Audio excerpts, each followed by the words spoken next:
जय श्री राम। श्री रामचरितमानस के बालकांड के दोहा नंबर 75 से आगे।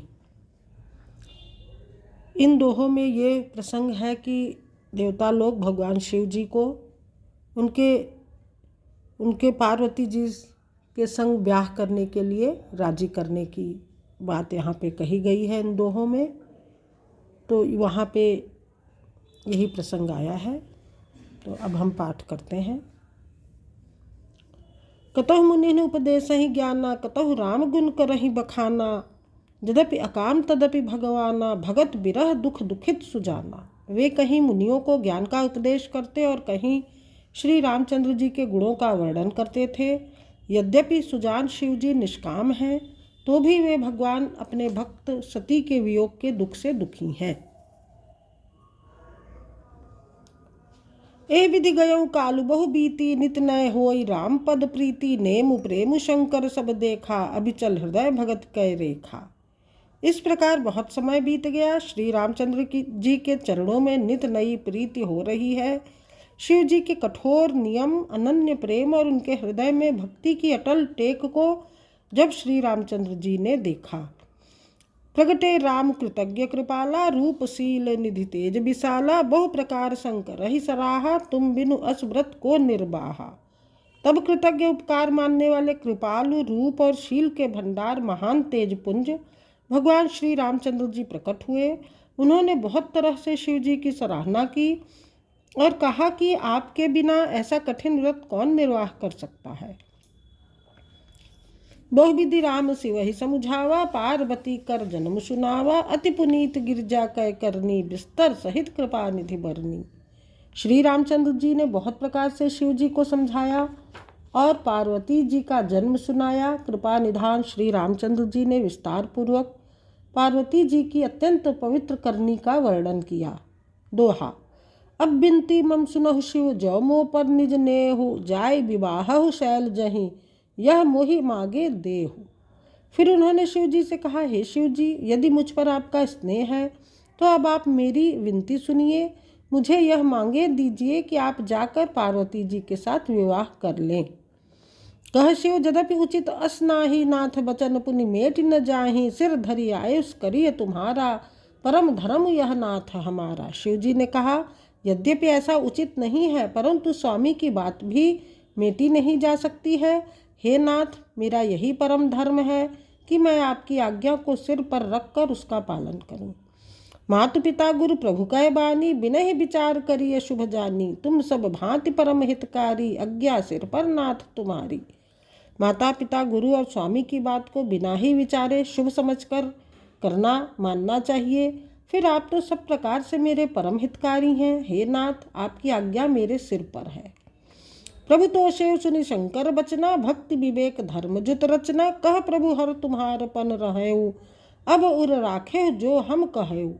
शिव जी की भक्ति, ज्ञान और धर्म से युक्त वचन रचना सुनकर प्रभु रामचंद्र जी संतुष्ट हो गए। प्रभु ने कहा, हे हर, आपकी प्रतिज्ञा पूरी हो गई। अब हमने जो कहा है उसे हृदय में रखना। अंतर्धान भये असभाखी, शंकर सोई मूर्ति उर राखी। तबहि सप्तऋषि शिव पही आए, बोले प्रभु अति वचन सुहाए। इस प्रकार कहकर श्री रामचंद्र जी अंतर ध्यान हो गए। शिव जी ने उनकी मूर्ति अपने हृदय में रख ली। उसी समय सप्तर्षि शिव जी के पास आए। प्रभु महादेव जी ने उनसे अत्यंत सुहावने वचन कहे। दोहा। पार्वती पहि जाय तुम, प्रेम परीक्षा लेहु। गिरिह प्रेरी पठयहु भवन, दूर करेहु संदेहु। आप लोग पार्वती जी के पास जाकर उनके प्रेम की परीक्षा लीजिए और हिमाचल को कहकर उन्हें पार्वती को लिवा लाने के लिए भेजिए तथा पार्वती को घर भिजवाइए और उनके संदेह को दूर कीजिए। ऋषिन गौरी देखी तह कैसी, मूर्ति मंत तपस्या जैसी। बोले मुनि सुन शैल कुमारी, करहु कवन कारण तपु भारी। ऋषियों ने वहां जाकर पार्वती को कैसी देखा, मानो मूर्तिमान तपस्या ही हो। मुनि बोले, हे शैल कुमारी, सुनो, तुम किस लिए इतना कठोर तप कर रही हो। यही अवराधौ का तुम चाहूँ, हम सन सत्य मरम किन कहूँ। कहत बचन मनु अति सकुचाई, हंसी हूँ सुनि हमारी जड़ताई। तुम किसकी आराधना करती हो और क्या चाहती हो? हमसे अपना सच्चा भेद क्यों नहीं कहती? पार्वती ने कहा, बात कहते हुए मन बहुत सकुचाता है। आप लोग मेरी मूर्खता सुनकर हंसेंगे। मनु हठ परा न सुनऊ सिखावा, चहत बारी पर भीति उठावा। नारद कहा सत्य सोई जाना, बिनु पंखन हम चहहि उड़ाना। मन ने हठ पकड़ लिया है, वह उपदेश नहीं सुनता और जल पर दीवाल उठाना चाहता है। नारद जी ने जो कह दिया उसे सत्य जानकर मैं बिना ही पांख के उड़ना चाहती हूँ। देखो मुनि अभिवेकु हमारा, चाहिए सदा शिव ही भरतारा। हे मुनियों, आप मेरा ज्ञान तो देखिए कि मैं सदा शिव जी को ही पति बनाना चाहती हूँ। दोहा।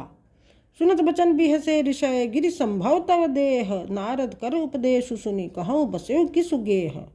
पार्वती जी की बात सुनते ही ऋषि लोग हंस पड़े और बोले, तुम्हारा शरीर पर्वत से ही तो उत्पन्न हुआ है, भला कहो तो नारद का उपदेश सुनकर आज तक किसका घर बसा है? दक्ष सुतन उपदेश नि जाई, तिन फिरी भवन न देखा आई। चित्रकेतु कर घर उन घाला, कनक कशिपु कर पुनियस हाला। उन्होंने जाकर दक्ष के पुत्रों को उपदेश दिया था, जिससे उन्होंने फिर लौटकर घर का मुंह भी नहीं देखा। चित्रकेतु के घर को नारद ने ही चौपट किया, फिर यही हाल हिरण्यकश्यपु का भी हुआ। नारद सिखजे सुनहि नर नारी, अवश्य होहि तजि भवन भिखारी। मन कपटी तन सज्जन चीन्हा, आप सरिस सब ही चह कीन्हा। जो स्त्री पुरुष नारद की सीख सुनते हैं वे घर बार छोड़कर अवश्य ही भिखारी हो जाते हैं। उनका मन तो कपटी है, शरीर पर सज्जनों के चिन्ह हैं, वे सभी को अपने समान बनाना चाहते हैं। तेहि के बचन मान विश्वासा, तुम चाहु पति सहज उदासा। निर्गुण नीलज कुबेश कपाली, अकुल अगेह दिगंबर ब्याली। उनके वचनों पर विश्वास मानकर तुम ऐसा पति चाहती हो जो स्वभाव से ही उदासीन, गुणहीन, निर्लज्ज, बुरे वेश वाला, नर कपालों की माला पहनने वाला, कुलहीन, बिना घर बार का, नंगा और शरीर पर सांपों को लपेटे रखने वाला है। कहु कवन सुख असबर पाए, भल भूलियु ठग के बोराए। पंच कहे शिव सती विवाही, पुनि अवडेरी मराए निताही। ऐसे वर के मिलने से कहो तुम्हें क्या सुख होगा? तुम उस ठग नारद के बहकावे में आकर खूब भूली। पहले पंचों के कहने से शिव ने सती से विवाह किया था, परंतु फिर उसे त्याग कर मरवा डाला। दोहा।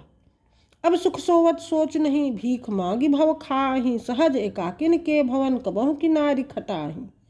अब शिव को कोई चिंता नहीं रही, भीख मांग कर खा लेते हैं और सुख से सोते हैं। ऐसे स्वभाव से ही अकेले रहने वालों के घर भी भला क्या कभी स्त्रियां टिक सकती हैं? अजहू मानहु कहा हमारा, हम तुम कहु बरु नीक विचारा। अति सुंदर सुचि सुखद सुशीला, गावहि वेद जासु जस लीला। अब भी हमारा कहना मानो, हमने तुम्हारे लिए अच्छा वर विचारा है। वह बहुत ही सुंदर, पवित्र, सुखदायक और सुशील है, जिसका यश और लीला वेद गाते हैं। दूषण रहित सकल गुण राशि, श्रीपतिपुर बैकुंठ निवासी। असबरु तुम्हें मिलाऊब आनी, सुनत बिहसि कह बचन भवानी। वह दोषों से रहित, सारे सद्गुणों की राश, लक्ष्मी का स्वामी और वैकुंठपुरी का रहने वाला है। हम ऐसे वर को लाकर तुमसे मिला देंगे। यह सुनते ही पार्वती जी हंसकर बोली,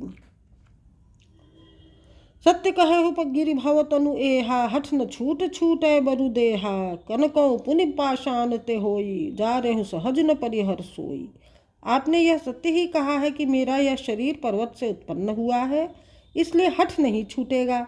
शरीर भले ही छूट जाए, सोना भी पत्थर से ही उत्पन्न होता है, सो वह जलाए जाने पर भी अपने स्वभाव सुवर्णत्व को नहीं छोड़ता। नारद वचन न मैं परिहराऊँ, बसऊ भवन उजरई नहीं डराऊँ। गुर के वचन प्रतीति न जेहि, सपने सुगम न सुख सिद्धि तेहि। अब मैं नारद जी के वचनों को नहीं छोड़ूंगी, चाहे घर बसे या उजड़े, इससे मैं नहीं डरती।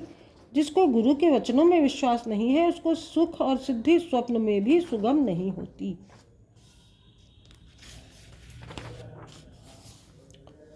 दोहा। महादेव अवगुण भवन, विष्णु सकल गुण धाम। जेहि कर मनु रम जाहि सन, तेहि सन काम।